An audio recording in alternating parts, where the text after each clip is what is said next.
Meus amores, vamos dar início hoje à nossa aula de Geografia, capítulo 10, Regiões do Brasil, começando o nosso módulo 4. Venha comigo e vamos conhecer mais sobre cada região do Brasil. As grandes regiões do Brasil. Como já estudamos, o território brasileiro é composto por 26 estados e um Distrito Federal, onde fica Brasília, a capital do Brasil. O IBGE dividiu o território brasileiro em 5 grandes regiões para facilitar a sua administração, a coleta e a organização das informações sobre o nosso país. Ou seja, tanto facilitar a sua administração, para que isso e como isso vai acontecer? Porque cada região tem uma peculiaridade diferente, entendeu? Em termos de economia, em termos de clima, em termos de vegetação, em termos de várias coisas, ela tem suas peculiaridades, né? Então fica melhor de administrar quando você separa as regiões, né, com todos esses aspectos.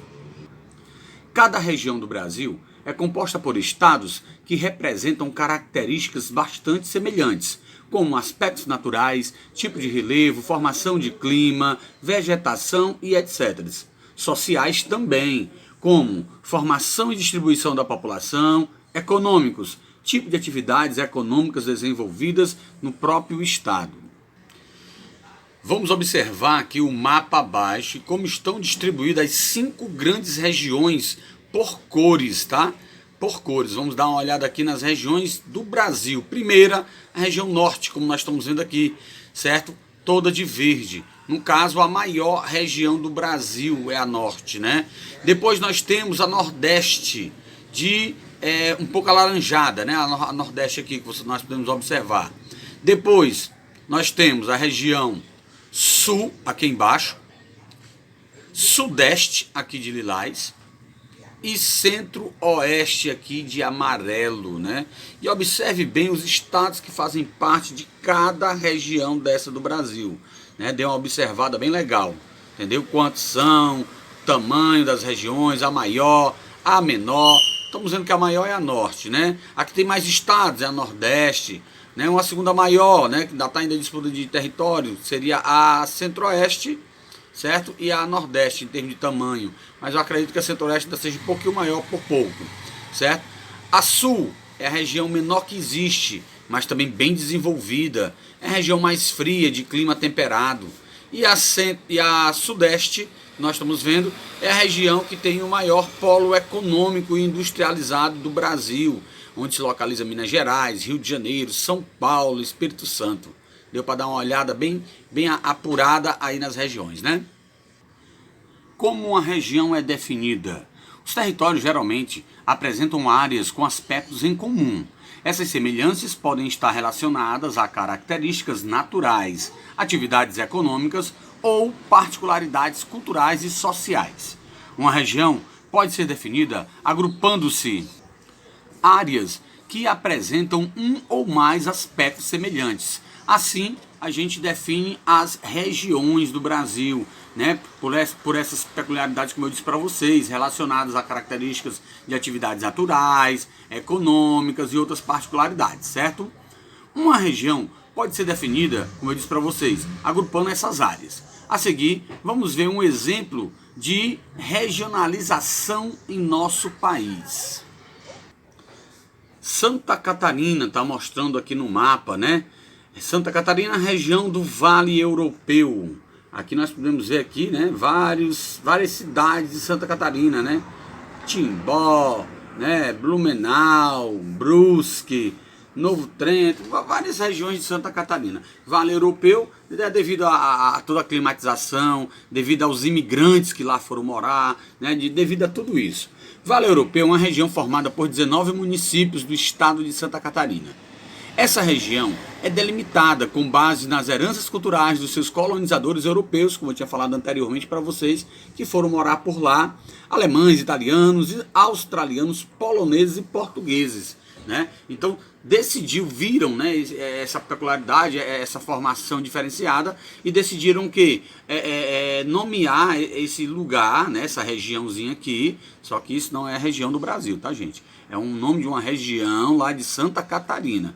denominada de Vale Europeu. Por quê? Porque foram as cidades que têm mais influências culturais dos imigrantes que ali foram prosperar. Agora observe o tipo de regionalização do mundo. Aqui nós estamos vendo um mapa mundi, né? O mapa mundi na sua formação nativa, mundi, formação vegetal nativa do mundo, né? Como nós podemos observar. Considerando as áreas onde predomina um tipo de formação vegetal nativa, são delimitadas as regiões de vegetação natural do mundo, onde nós temos de verde escuro floresta temperada, né? De verde claro floresta pluvial tropical, né? E aí temos florestas, né? De vários tipos aqui que nós estamos vendo de acordo com a legenda e com a cor. Para quê? Para definir essa parte de florestas, né? De mata nativa do mundo. A rica cultura regional. Vamos conservar, é o nosso cidadania do dia a dia de hoje. Cada qual, ou cada uma grande região brasileira, possui ricas expressões culturais, ou seja, raízes, né, da cultura que faz parte daquele lugar, da região. Nessas regiões, podemos encontrar diferentes hábitos alimentares, jeito de falar, sotaques para diferentes palavras, crenças, danças, músicas, folclore e outras expressões culturais, até mesmo de religião. Em determinadas regiões, as festas tradicionais e outros eventos, além de algumas instituições como escolas, museus e ONGs, organizações não governamentais, conservam e propagam a cultura de seu povo. Desse modo, os aspectos culturais não se perdem e, por isso, são passados de geração em geração, de povos a povos. Um dos exemplos de aspectos culturais que nós temos aqui no Nordeste, muito forte, é o vaqueiro, né? Que entra na mata, né? Atrás do gado, na caatinga, com seu chapéu de couro e seu gibão, né? Podemos citar também as quadrilhas juninas, né? Que é uma característica cultural que nós temos em todos os estados do Nordeste, que é muito forte, e também do Brasil, mas no estado do Nordeste ela é mais enraigada, né? É aquela coisa mais forte, que infelizmente esse ano a gente não pôde aproveitar das maravilhas, né, das quadrilhas, nem das comidas típicas, ou seja, não podemos aproveitar as festas juninas tão esperadas por todos nós. Lá no norte, por exemplo, nós temos, né, a festa do boi garantido e caprichoso, né, que é o azul, né, e o vermelho encarnado, né, que são tipo como se fossem duas tribos, né, que ficam lá disputando quem é a melhor, né. No Rio de Janeiro é muito forte, né, em São Paulo também a parte do samba, não que aqui a gente não tenha, mas é mais forte, é mais regionalizado para lá. A Oktoberfest, né, que é a festa da cerveja alemã, que fica lá pelo Santa Catarina, como eu disse para vocês, lá pela região sul, que também é muito forte por lá. Então temos várias coisas que identificam melhor a região, né, que moramos. Museu da Gente Sergipana. Um exemplo de conservação da cultura regional é o Museu da Gente Sergipana em Aracaju, capital de Sergipe. Nesse museu, o visitante pode conhecer diferentes aspectos da cultura e da vida do povo sergipano. De modo interessante e interativo, isso pode ajudar para que essa cultura seja cada vez mais conhecida e divulgada. Vai uma dica para vocês. Quer conhecer as culturas? Quer conhecer a regionalização de cada região dessa aí?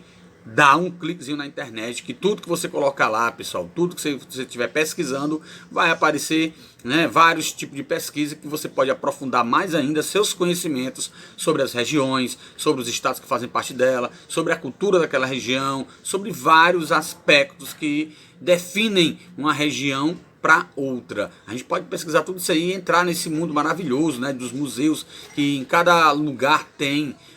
Mas eu não posso viajar para lá. Internet faz você fazer tudo isso, viajar, interagir, entendeu? Estar dentro lá do museu com fotos, com reportagem, com filmagem, com tudo. Então basta a gente pesquisar, certo? A interação do território brasileiro. As diferentes regiões do nosso país estão integradas pelo meio de transporte e de comunicação. As rodovias são as principais vias que estabelecem ligações entre diferentes lugares do nosso país.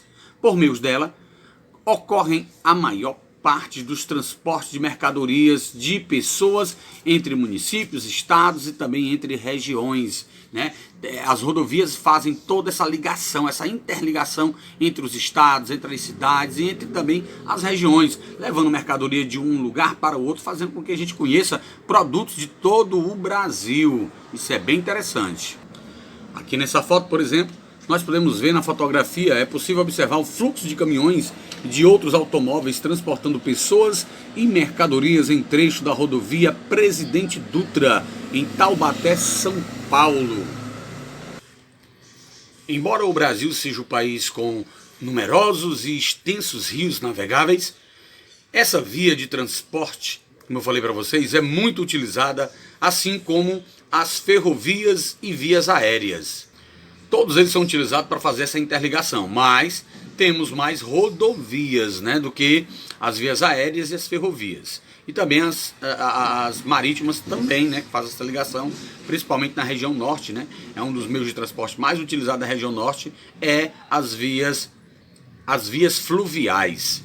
Os meios de comunicações também têm um importante papel de integração do território brasileiro.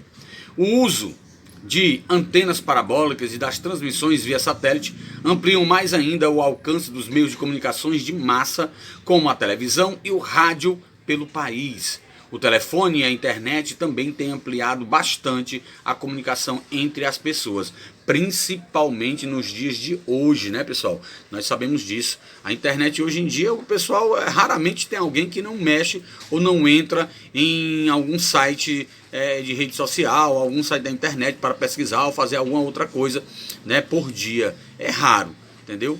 E tem gente que trabalha diariamente, toda hora com isso. Aqui na fotografia, por exemplo, é possível observar várias moradias com antenas parabólicas sobre o telhado na cidade de São Paulo. Vamos observar aqui mais um pouco, ó. A gente está vendo aqui, né?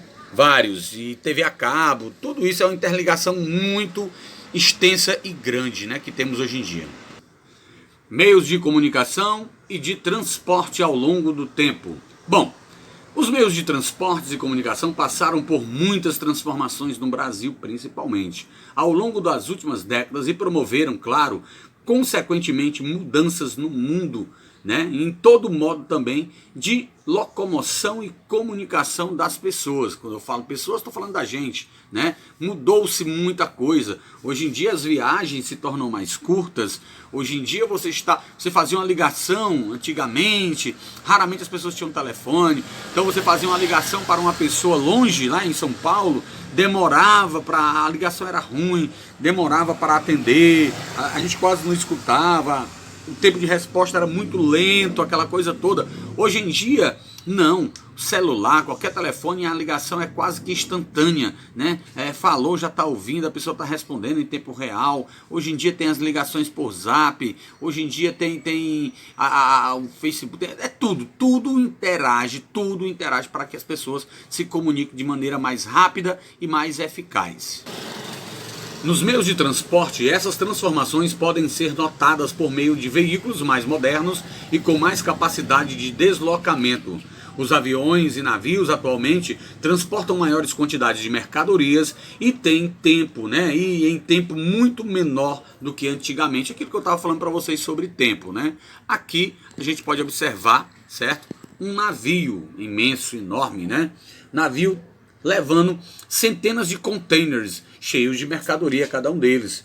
No ano de 1960, um navio desse aí, né, um porta-containers, viajava a uma velocidade média de 29 km por hora. E em 2017 pode atingir até 46 km por hora. Ou seja, né, quase o dobro.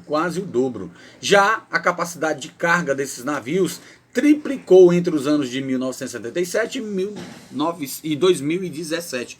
Triplicou a capacidade de armazenamento dele. Só para você ver como tudo compila, né, para que as coisas sejam mais avançadas, melhores, mais rápidas. Olha só que saudade desse azulzinho da Telemar, né? Estão vendo aí?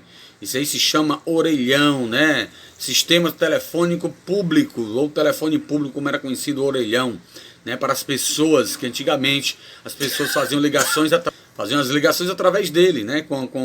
Antigamente era fichas, né, que tinha, né, que não era nem azul, era amarelos eles, era de cor amarela. E depois veio os cartões eletrônicos, cartões telefônicos, né, que tinha uma quantidade de minutos impressos nesses cartões que você colocava no aparelho e ficava falando com a pessoa. Hoje em dia isso é mais descartável, raramente você vê isso na sua cidade ou na sua rua. Antigamente existia, né, em cada rua ou em cada esquina, estava existindo uns aparelhos telefônicos desses. Hoje em dia é raro você ver um deles, né? Se vê, pessoal, bata foto, aproveite, porque é uma raridade.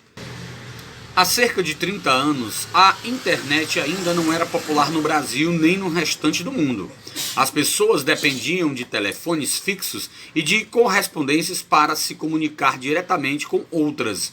Uma opção muito utilizada pela população naquela época era o telefone público, chamado popularmente de orelhão. Ô saudade! Com a evolução tecnológica aplicada aos meios de comunicações, os telefones celulares e os computadores se tornaram a comunicação entre as pessoas mais fáceis e mais rápidas. E até mesmo a acessibilidade para o celular, porque antigamente mesmo, nessa época aí do orelhão, só tinha celular pessoas, né, da alta sociedade, pessoas que tinham um poder aquisitivo bastante elevado. Hoje em dia, não, né? Até crianças têm celulares bem modernos, né? Então, olha lá, se duvidar, seja mais moderno do que o meu, tá? Mas é isso aí, vamos lá. Hoje em dia, os orelhões são poucos utilizados e muito destruídos, né? São muito destruídos por atos de vandalismo, pessoas que vivem em prol da destruição do patrimônio público e também particular. No Brasil, existe mais de um aparelho celular, smartphone, para cada habitante. Na fotografia, telefone público em Belo Horizonte, Minas Gerais. Deem mais uma olhada, né, para a gente fazer o encerramento da nossa aula de hoje, mostrando essa relíquia, que é o orelhão. Eu, por exemplo, eu até colecionava os cartões telefônicos, né? Os cartões telefônicos, os orelhões, eu até colecionava, muito interessante, muito legais eles. Tinha eles todo padronizado pro dia dos namorados, dia dos pais, dia das crianças, dia da mulher e tudo mais. Então tá aqui o nosso orelhão e é com essa imagem que a gente se despede da aula de hoje. Um abraço para todos, até a próxima aula de geografia.